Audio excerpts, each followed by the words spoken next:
하나님 말씀 봉독합니다. 에베소서 5장 15절로 21절 말씀 제가 봉독하겠습니다. 그런즉 너희가 어떻게 행할지를 자세히 주의하여 지혜 없는 자 같이 하지 말고 오직 지혜 있는 자 같이 하여 세월을 아끼라. 때가 악하니라. 그러므로 어리석은 자가 되지 말고 오직 주의 뜻이 무엇인가 이해하라. 술 취하지 말라. 이는 방탕한 것이니 오직 성령으로 충만함을 받으라. 시와 찬송과 신령한 노래들로 서로 화답하며 너희의 마음으로 주께 노래하며 찬송하며 범사에 우리 주 예수 그리스도의 이름으로 항상 아버지 하나님께 감사하며 그리스도를 경외함으로 피차 복종하라. 이는 하나님의 말씀입니다. 내일 모레가 대통령 선거죠? 예. 사전투표 좀 하신 분 손 들어보세요. 내리세요. 반은 하셨네. 예. 기회는 이렇게 싹싹 지나가는 거예요. 그죠? 저도 했습니다. 안 하신 분들도 내일 모레 휴일이니까 가셔서 꼭 투표하시기를 바랍니다. 안양에 와서 제가 처음 하는 투표인데 가보니까 일사천리더라고요. 너무너무 편안하게 투표할 수 있게 되어 있더라고요.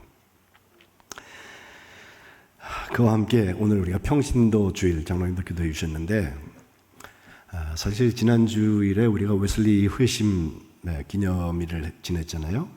5월 24일에 그의 마음이 뜨거워졌던 것을 함께 나누었는데 그리고 시작된 감리교회 운동은 직제로 볼 때는 감독제입니다. 지금도 우리가 대학감리회 그 감독이 있어서 형기연회 감독이 있잖아요. 감독이 치리하는 교회라 그래서 감리라는 말을 쓰는데 그 뒤에 메소디스트 에피스코팔 처치로 에피스코팔 처치가 이제 감독 제도라는 뜻이고 앞에 메소디스트라는 말은 규칙적으로 이 방법이라는 뜻이 있지만 메소드가 규칙적으로라는 뜻이 있어서 때만 되면 성경 읽고 때만 되면 기도하고 때만 되면 전도하고 때만 되면 사회 봉사를 나갔던 사람들 그 신성구락 클럽이라고 말하는 홀리 클럽에서 시작된 아주 정확한 사람들을 말합니다. 아주 규칙적인 사람들이라 어떤 책에 규칙벌레라고 그걸 번역해 놓았는데 저는 맞는 것 같아요.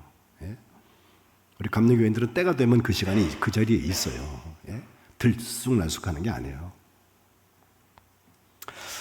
실제로 1738년 5월 24일에 그의 마음이 이상스럽게 뜨거워졌다. 지난주에 말씀드렸지만 그때부터 한 7달 조금 더 지나서 우리 송구영신 예배드리는 그 시간이에요.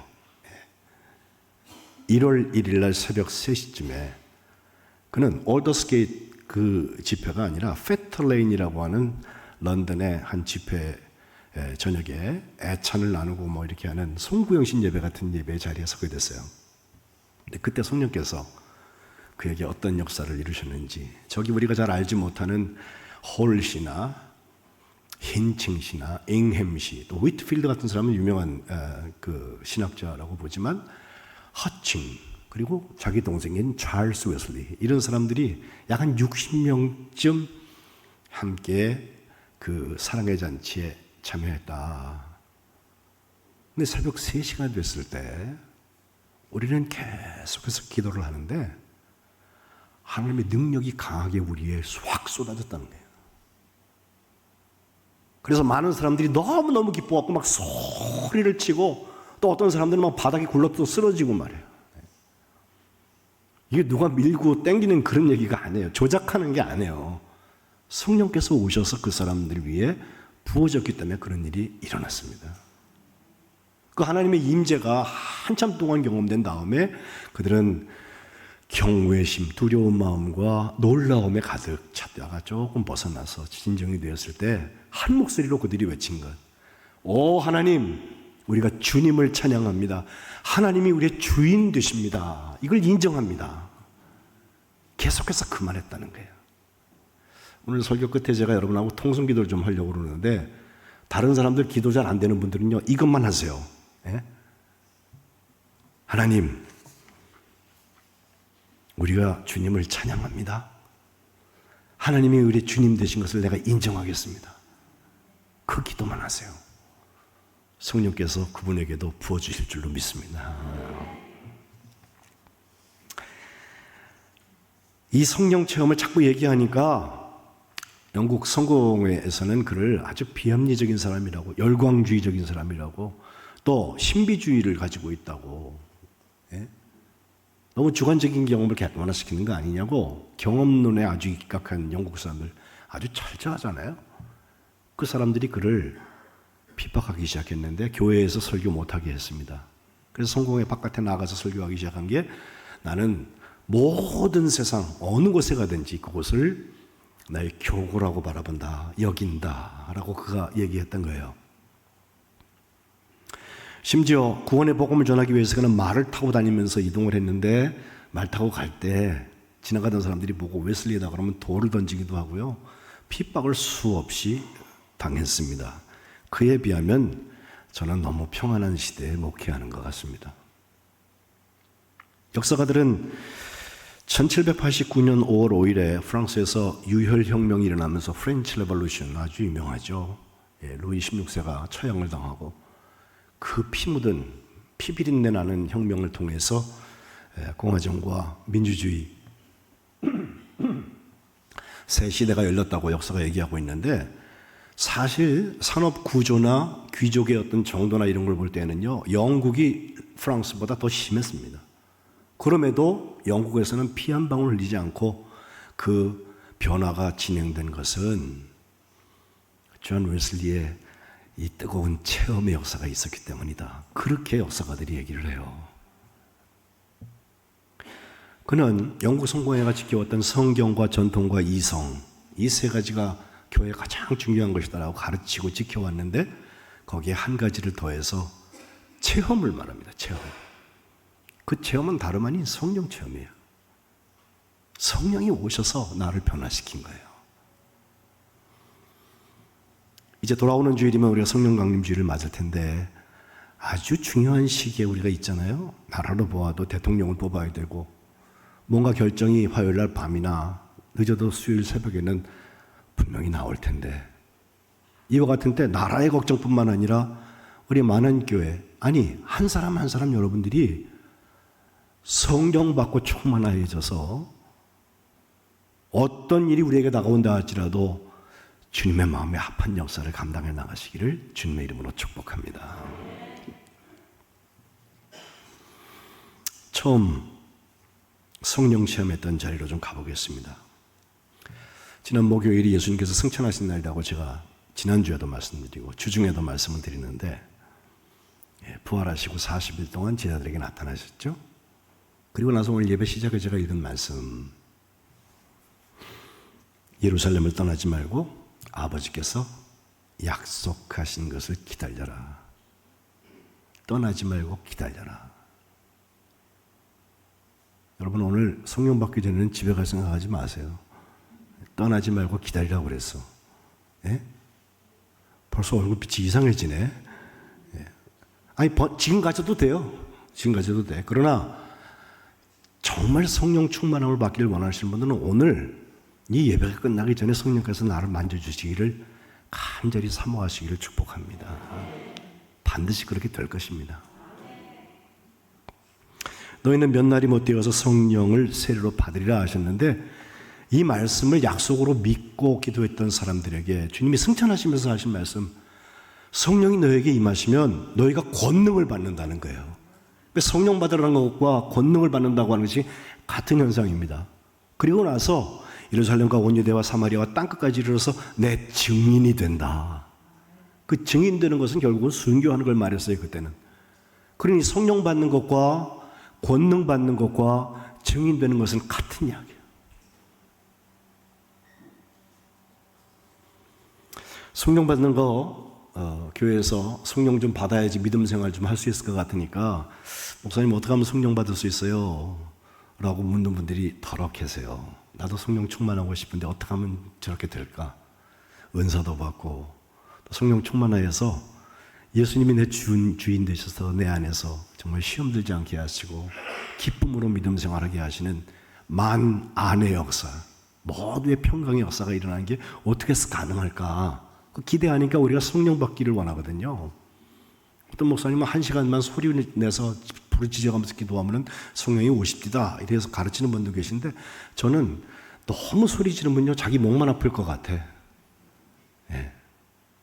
소리 내서 기도하세요. 합심해서 기도하세요. 그러나 부르짖어 하는 기도는요 한계가 있어요. 우리 목청에 한계가 있잖아요. 그죠?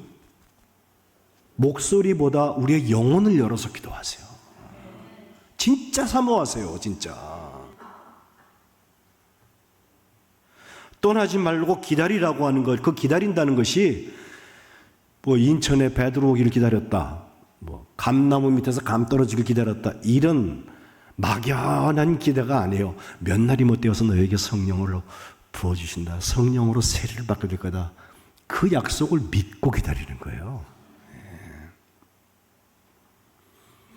기다리는 거, 그게 방법이에요. 사모하고 기다리는 게 방법이에요. 성령 받는 아주 영험한 목사가 와가지고 소리 질러가면서 하면 성령 올 것 같죠? 성령 받는 현상 비슷한 건 일어나요. 제가 경험치로 드리는 말씀입니다. 그러나 그 성령이 충만하여서 계속해서 불타려면요, 결국은 우리가 약속하신 것을 사모하면서 기다리는 사람에게 성령이 오십니다.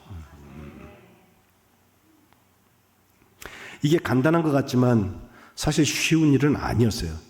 성령 받기 전까지 예수님이 부활하신 다음에 40일 동안 제자들은요 유대인들을 두려워해서 문을 걸어지 않고 숨어 있었다고 그랬고요. 어떤 제자들은 어부 출신이니까 나 물고기 잡으러 가려고 그래갖고 그 갈릴리 호수까지 간 사람들도 있어요. 거기까지 예수님 가서 만나시잖아요. 내가 너희보다 먼저 갈릴리로 가겠다 그랬으니까. 예? 거기서 나를 만날 것이다 그러셨거든요. 그런 다음에 주님께서 하신 게 다시 예루살렘으로 데리고 오셔서 예루살렘 앞에 그 베단이라는 데 가서 누가복음 24장 50절 51절에 보면 거기서 축복하시고 승천하셨다 이렇게 되어 있고, 이게 누가복음 끝입니다. 그 승천하신 것을 보고서 제자들이 다시 예루살렘 가깝습니다. 거기에 가서 늘 성전에서 하나님을 찬송했다는 거예요. 찬양대 저 좀 보셔요. 갑자기 성경 공부하지 말고 설교를 들으셔. 설교를. 예. 하나님을 찬양하는 거예요. 진짜로. 노래하는 거 말고 찬양하는 거예요. 하나님을. 하나님이 들으실 만한 나의 고백을 드리는 거예요. 사도 바울이 부활하신 예수님이 사람들 만난 얘기 쭉 하거든요. 고린도전서 15장에 보면 나오는데 5절부터 보면요, 게바에게 보이셨다. 그 후에 12 제자에게도 나타나셨다. 그 후에 몇 명? 500여 명. 근데 복음서에는 500명한테 나타난 기사가 나오질 않아요. 마태, 마가, 누가, 요한에는 500명에게 나타난 얘기는 나오지 않아요. 근데 사울이었다가 바울 된 사람이 이 얘기를 하고 있는데 이게 거짓말 같진 않아. 그리고 그 사람이 공부한 거나 얘기하는 그 틀을 보아서는 없던 얘기를 하는 사람은 아니에요. 500여 형제에게 일시에 보이셨는데 그 중에 많은 사람들이 아직 살아있고 어떤 사람은 이미 천국 갔다라고 얘기하고 있거든요. 그 500여 형제들에게 나타나신 후에 결국 주님은 승천하시는데, 승천한 다음에 약속하신 것을 기다리면서 예루살렘에서 한 다락방에 모여서 기도했다는 사람의 숫자는 사도행전 1장 15절 상반절에 약 120명이나 되었다 그랬거든요. 사실 이나라고 하는 말이 우리 교회 사이즈보다 조금 적죠. 그만큼의 숫자가 많이 모였다 하는 뜻을 얘기하고 싶은 것 같은데, 한 다락방에 들어가기는, 이만한 다락방이 어디 있어요? 그죠? 네. 조금 좁았을 거예요. 그러나 저는 사실 500여 형제에게 나타났다면 500명이 거기 있었으면 더 좋았을 걸, 그런 생각은 저는 해요. 네? 어쩌면 시작은 그렇게 모였다가 그 중에 많이 왔다가 약속하신 성령을 몇 날 못 되어서 주신다고 하는 것을 믿고 왔다가 어떤 사람들은 이런저런 이유로 갔을지도 몰라. 예? 사모한다고 모였다가 떠나는 사람들이 있어요. 우리가 주일날 점심 식사 한번 하려고 그러면요, 우리 조를 짜가지고선 여성교원들이 토요일 날부터 와서 식사 준비를 하고, 그리고 여러분 한번 밥 먹잖아요, 우리가. 근데 몇 날이 못 되어서 라고 했는데, 이게 우리가 아는 대로 얘기하면 10일이 걸렸거든요. 10일 동안 먹이려고 그래봐. 얼마나 바빴겠어요. 그것도 뭐가 준비되어 있어야지 주는 거 아니에요? 잠자리도 문제였을 것입니다. 10일 동안 사람들이 잠을 안 자고 거기서 앉아 있었을까? 그중에 어떤 사람들은 자고 일어나서 또 깨어있기도 하고 같이 그렇게 했으리라 생각이 되는데, 여러분 예배 시간만 좀 길어져도 시계가 보여지고 엉덩이가 들썩들썩거리고 이 다음에 뭐 해야 되는데 머리가 막 돌아가는 분들 계시죠? 예. 그분 중에서 몇 분은 아래로 내려오셨는데, 예. 생각해보면 그래요. 마음이 콩밭에 가 있는 거야. 성령을 사모해서 성령 충만할 생각은 없고 예배에 왔다가 가면 되는 줄 알아요. 저는 오늘 예배하는 여러분들이 거저 왔다가 거저 가는 심령 한 심령도 생기지 않기를 주의 이름으로 축복합니다. 왜 그냥 왔다 가세요? 성령 충만할 수 있는데. 성령이 지금 우리 가운데 가까이 와 계신데.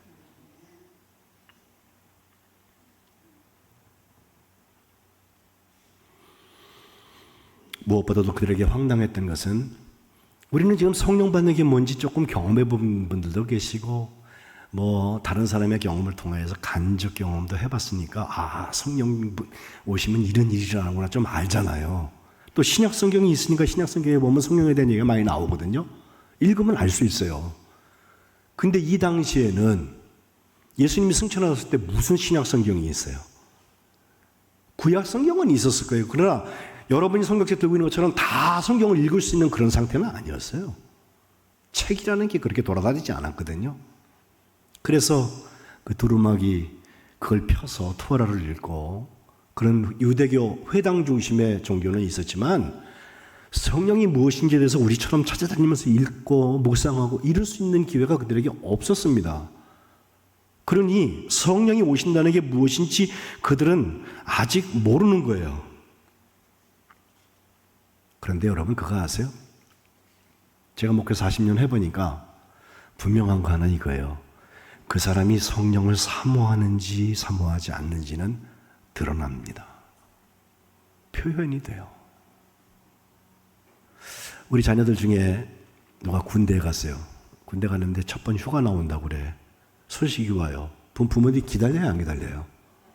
기다리잖아. 그죠? 그때 부모의 얼굴이요, 얘가 군에 가서 어떤 고생을 하는지 내가 들어가서 보지는 못했어도 이제 나온다니까 건강한지 얼마나 기쁨에 설렙니까? 예? 해외에 누가 출장을 나가요. 혹은 해외 지사 근무를 나가요. 갔다가 언제 귀국한다고 그래요. 그럼 우리가 얼마나 기쁨이 있어서 기다리다가 공항까지 나가서 그를 맞이하잖아요. 예? 몇 년 동안 기다렸는데 우리 집에 아이들이 또 아이를 낳는다고 그래.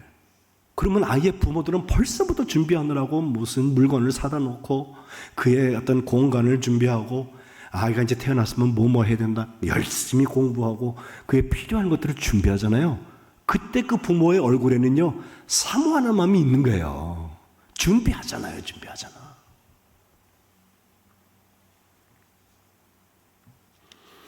성령 받기를 사모하고 기다리는 사람에게는 반드시 표가 납니다.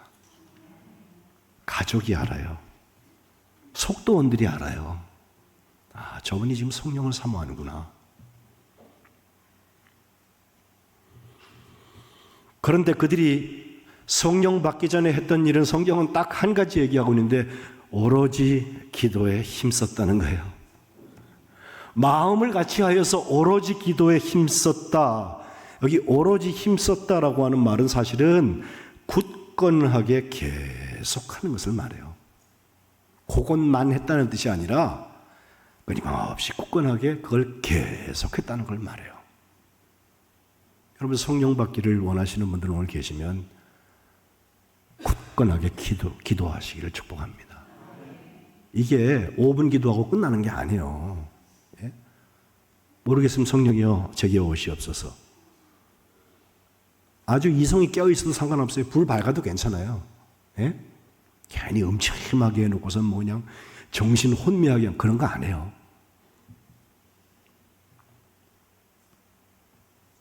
실제로 주님께서 기도에 대해서 가르칠 때 누가복음 11장에 보면요, 주님 가르친 기도를 짧게 가르쳐 주시고 나서 기도의 원칙을 구해라, 또 찾아라, 그리고 문을 두드려라 그러셨어요. 기도는 그렇게 한다는 거예요.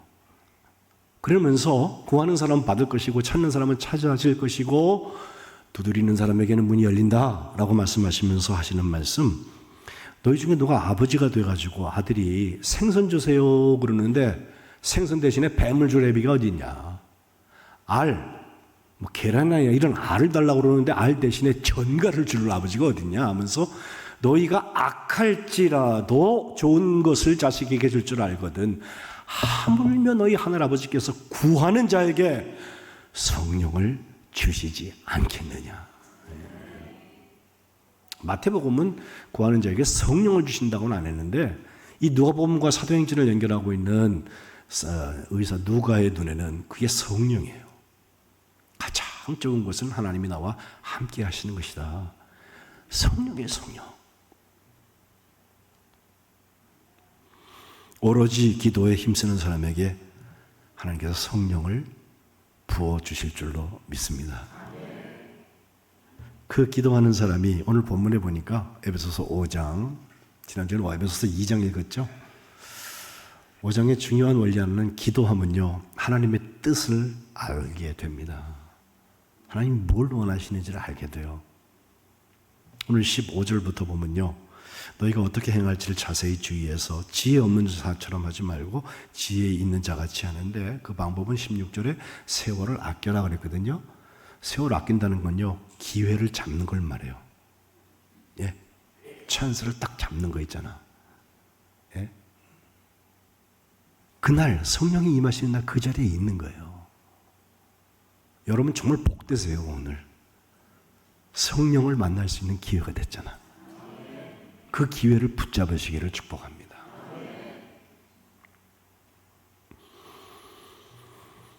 때가 악하다 하시면서 어리석은 자가 되지 말고 오직 주의 뜻이 무엇인가 이해하라 그랬는데 여기 오직은 이것만 해라 라고 하는 뜻이라기보다는 앞에 뭐뭐 하지 말라 대신에 이거 해라 이렇게 읽는 것이 옳습니다.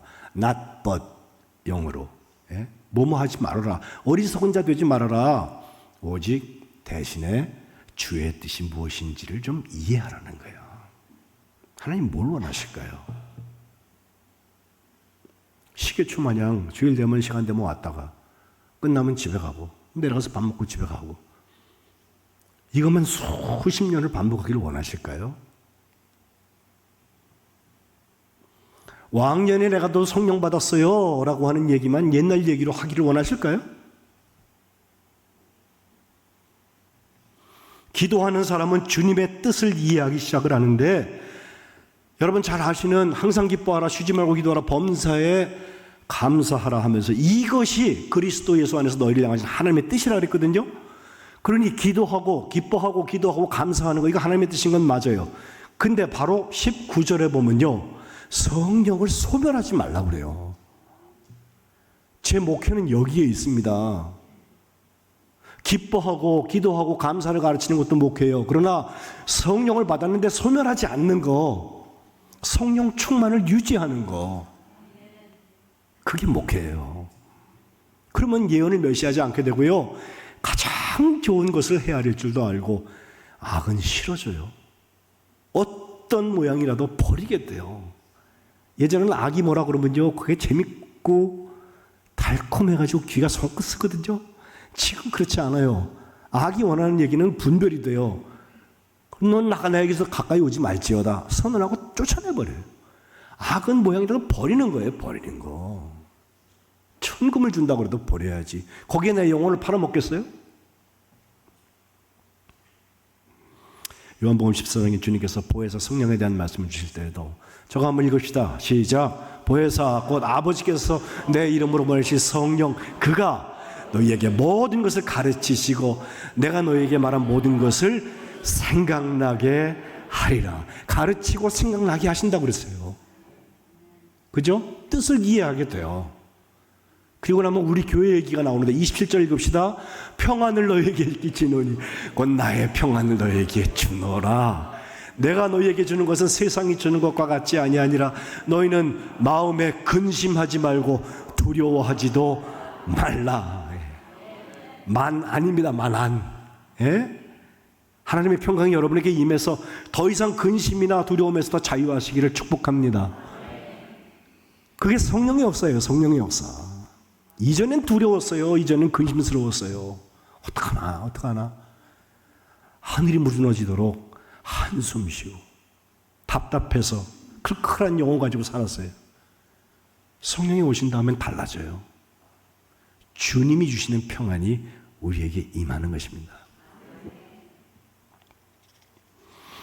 오늘 성령 강림을 한 주 앞두고 우리가 함께 오로지 기도에 힘쓰는 이 주간인데, 이 예배를 통하여서 성령께서 우리 가운데 임하시기를 축복합니다.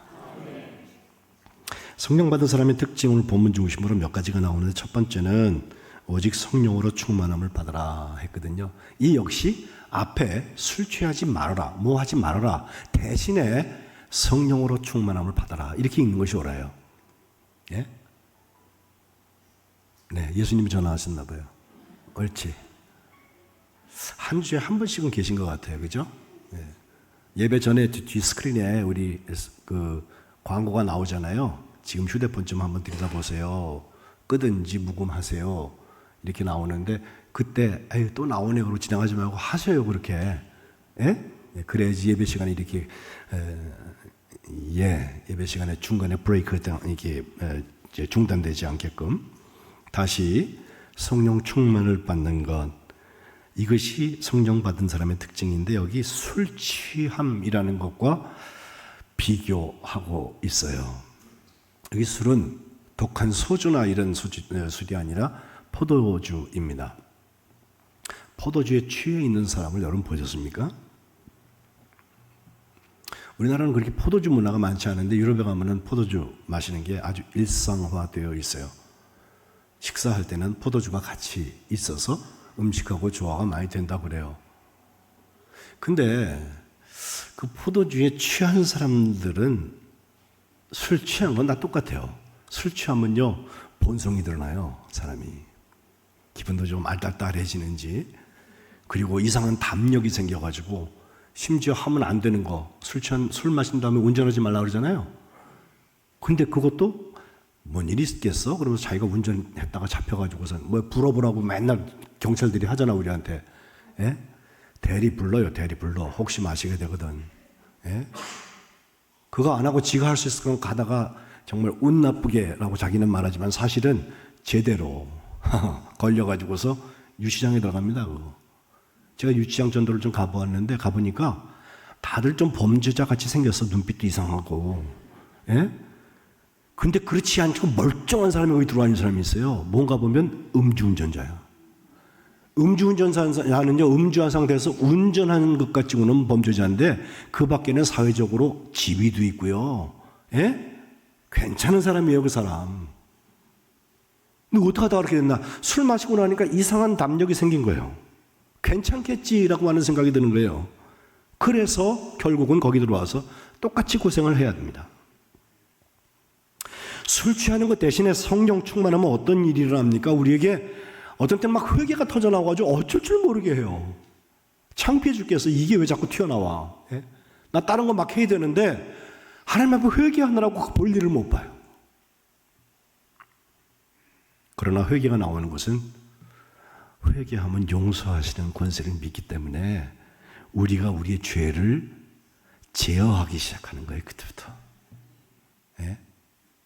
하나님이 막대기만도 못하는 것, 벌레만도 못하는 것 용서해 주시옵소서 하는 그런 회개만 아니라, 하나님 깨달아 보니까 내가 그때 그를 미워했던 것, 내가 그때 그 거짓말한 것, 내가 그때 사취한 것, 이게 깨달아져요. 잘못된 거로구나. 하나님 기뻐하시지 않겠구나. 죄를 이길 용기가 생기기 시작하면 그 안에 있는 하나님의 형상이 드러납니다.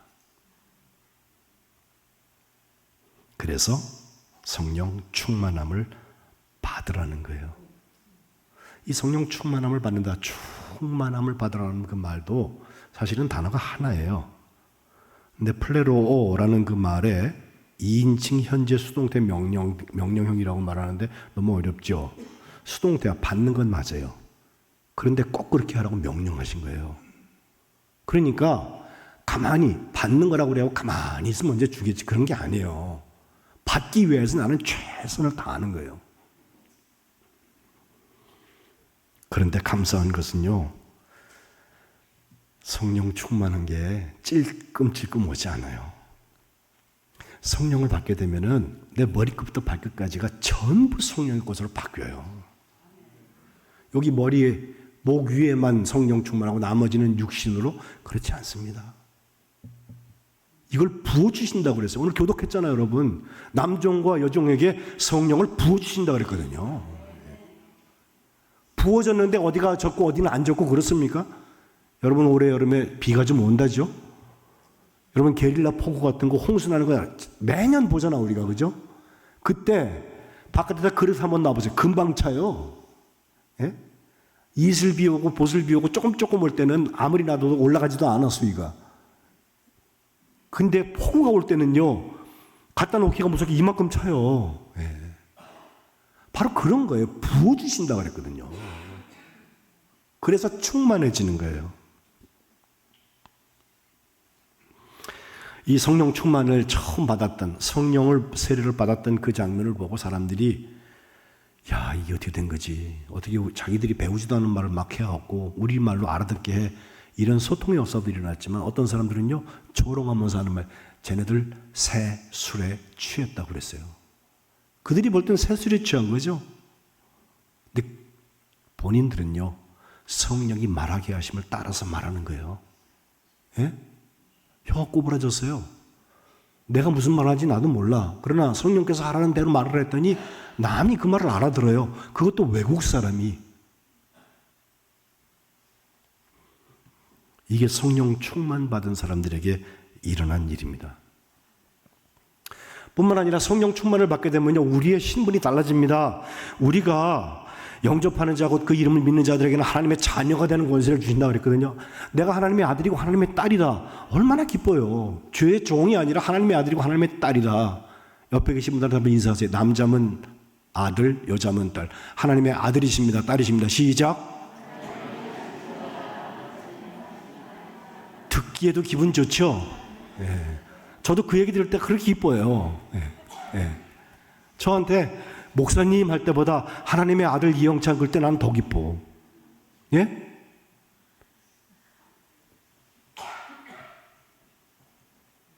이 하나님의 자녀가 되는 권세는 언제 주시나?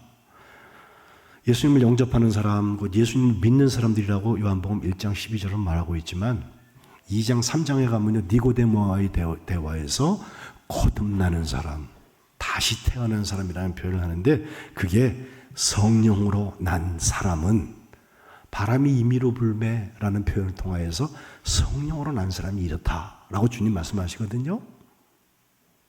Born again Christian, 다시 태어난 사람이에요.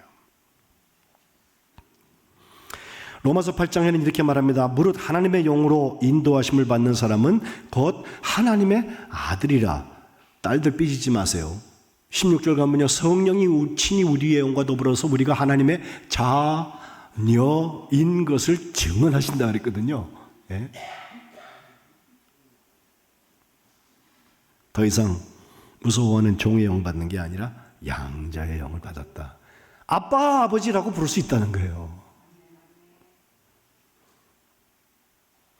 세상의 아버지가 먼저 하나님 나라에 가신 분들도 육신의 아버지는 때가 되면 다 가요. 오래 사셨는지 젊게 사셨는지 몰라도 때가 되면 가요. 그런데 우리에게 가지 않는 아버지가 계세요. 아빠, 아버지.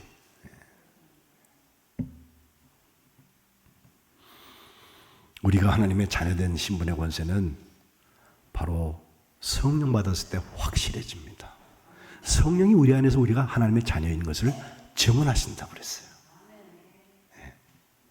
죄가 짝하자고 한 번만 넘어가, 괜찮아, 이렇게 우리를 속일 때에도 아니야, 내가 하나님의 아들인데, 하나님의 딸인데 성령께서 그 마음을 우리에게 울려주신다는 거예요. 그리고 이것은 주인의 변화를 얘기하는데 요한복음 15장에 주님께서 더 성령에 대해서 말씀하시면서 내가 아버지께로부터 너에게 보낼 보혜사, 곧 아버지께로부터 나오시는 진리의 성령이 오실 때 그가, 예수님, 나를 증언할 거라고 주님 말씀하시거든요. 나를 뭐라고 증언하실까?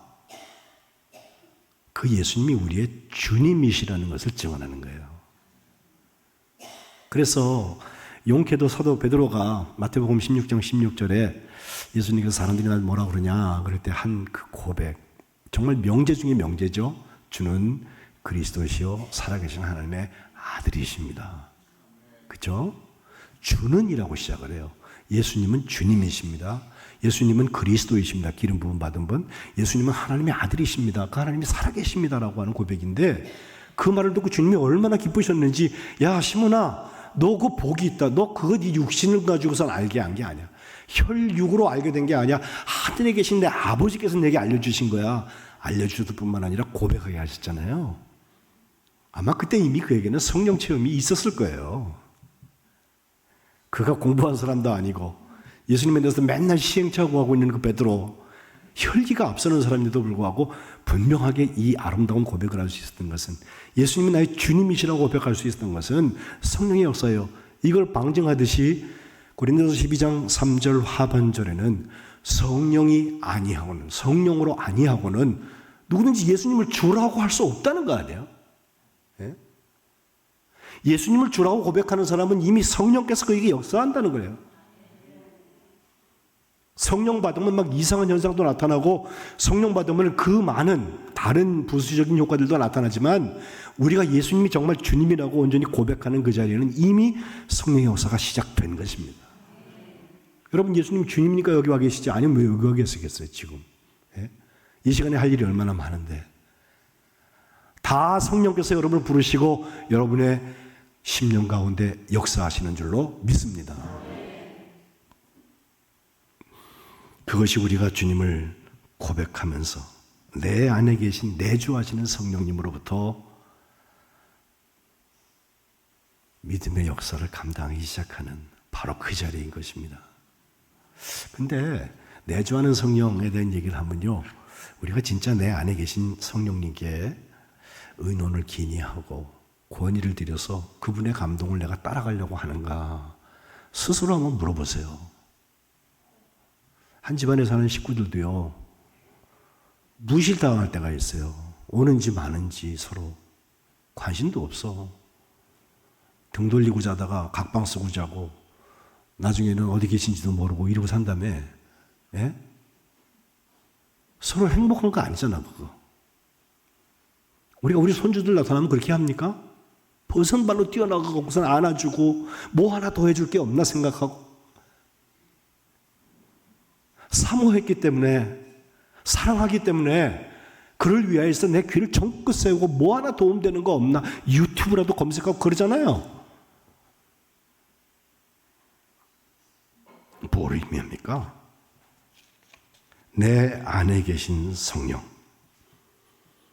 주님이 내 안에, 내가 주님 안에 있다고 하는 이 관계를 성립하기 위해서 성령께서 내게 오셔서 이것을 자꾸 깨닫게 하시고 그 일을 감당케 하시는 거예요. 그러고 나니까 오늘 19절에 먼저 찬송이 터져 나와요. 이 찬송이요, 여러분 저는 노래를 잘 못하는데요, 목사님 어떻게 찬송할까요 하시는 분들이 계시거든요. 가끔 가다가 연말에 제가 찬양대 가서 하세요. 그러면 제가 찬양대를 못할 이유를 여러 가지 얘기를 하세요. 제가 그분보다 찬양대 하라 그러는데 안 할 수 있는 이유를 100가지는 더 알아. 저는 그 전문가입니다. 그 도망가는 사람들 찾아내는 전문가예요 제가. 기회 있을 때 하세요. 그런데 악보는 뭘 줄 알아야 찬양되는 건 맞죠. 그렇지 않으면 제가 악보도 모르는 다른 사람 자리에다가 집어넣으면 우리 지휘자 유 집사님이 저한테, 목사님 이분은 안 돼요. 오디션에가 떨어뜨린 거라. 제가 시골교회 가서 예전에 목회를 해보면 시골교회 꼭 그런 분이 계세요. 여성인데 한 옥타브 높게 부르는 분 계세요. 그런 거 못 들어보셨나요 여러분? 그때 풍금으로 막 이렇게 반주하고 그럴 때 보면요, 우리는 나 같은 죄 이렇게 부르는데 그분은 나 같은, 자기 목소리만 들려야 돼. 자기 목소리만. 예?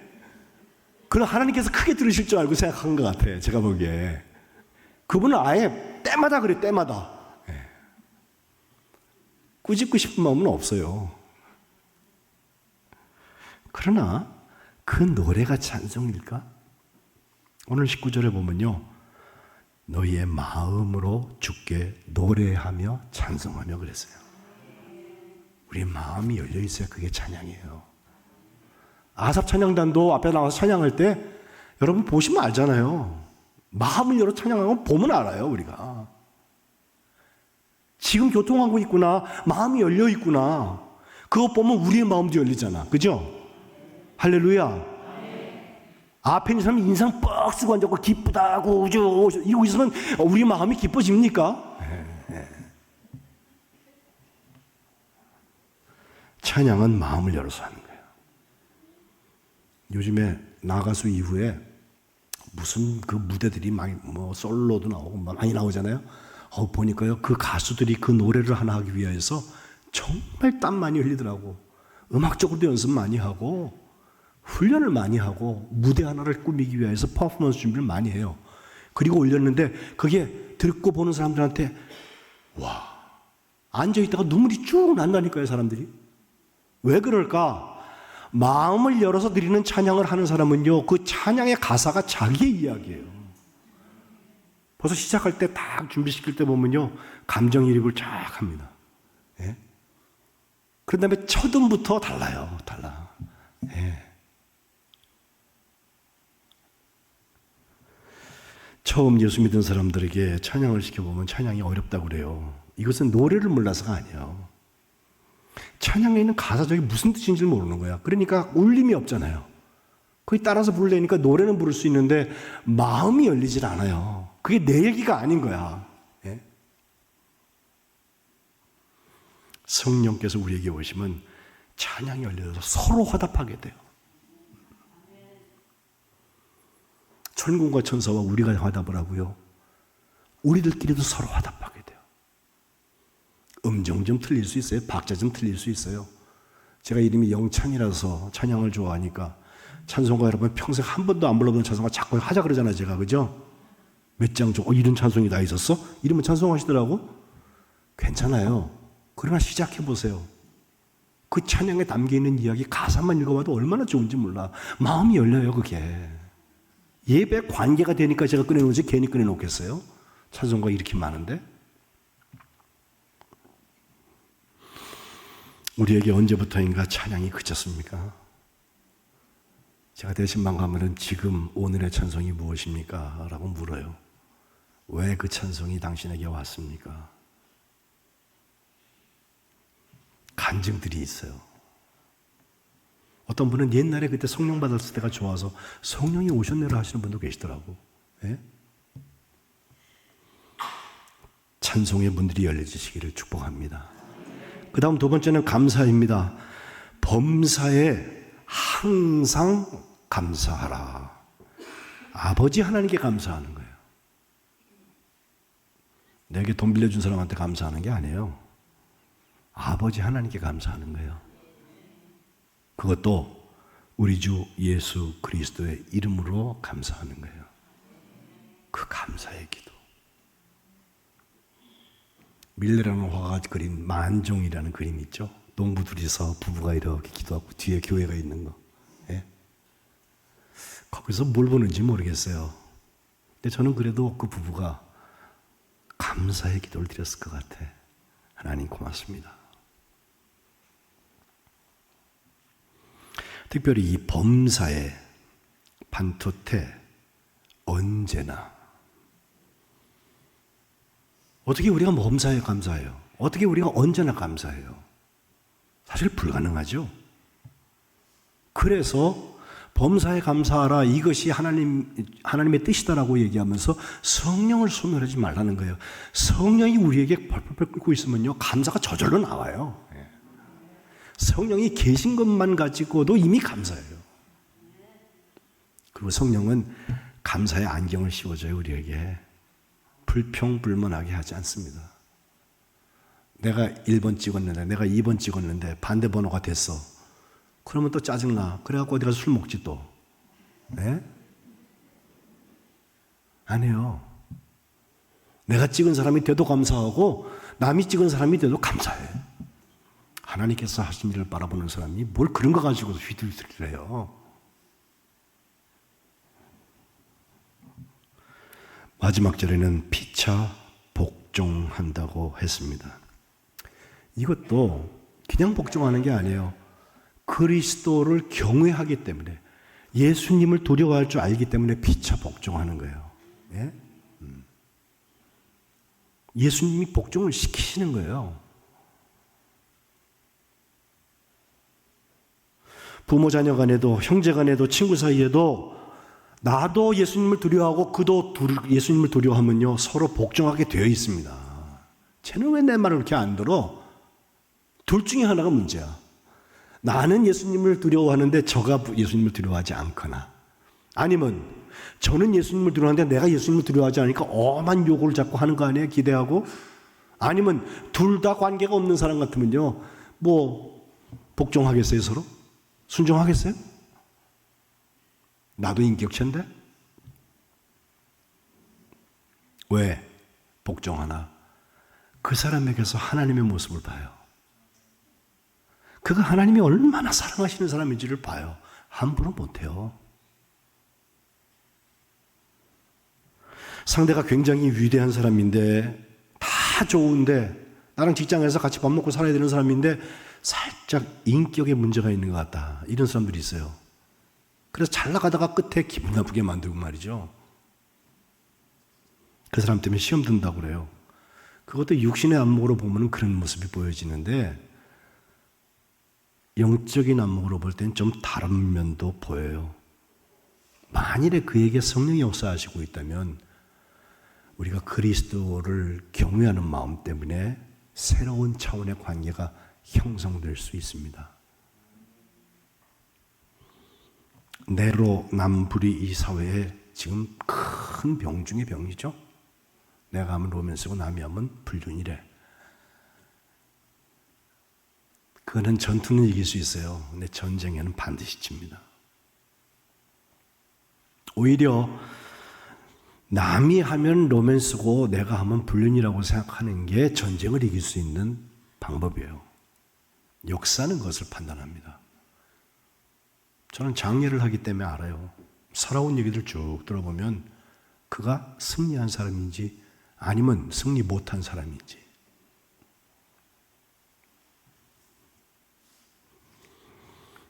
믿음 생활하다가 시험 든다는 분들 계신데, 누가 톡 쏘는 말 한마디에 시험 들었다고 그래. 무슨 시험 들 게 있어요. 아니면 아닌 거지 뭐. 내가 예수님을 두려워하는데 뭐가 문제예요? 예수님을 두려워한다면 시험 들 거 없어요. 오히려 그가 시험 들게 하는 모습이 불쌍해 보여요. 아직 몰라서 그렇지. 그래서 피차 복종할 수 있는 거예요. 로마서 8장 26절 읽고 마치려 합니다. 이와 같이 성령도 우리의 연약함을 도우신다.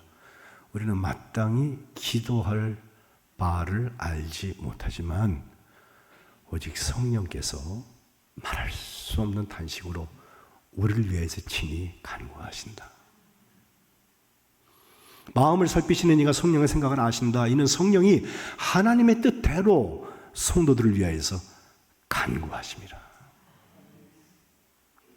오늘 이 예배를 통하여서 성령의 오심과 성령의 세례받음과 성령의 기름 부으심과 성령의 충만한 역사가 만안교회에 있으시기를 주님의 이름으로 축복합니다.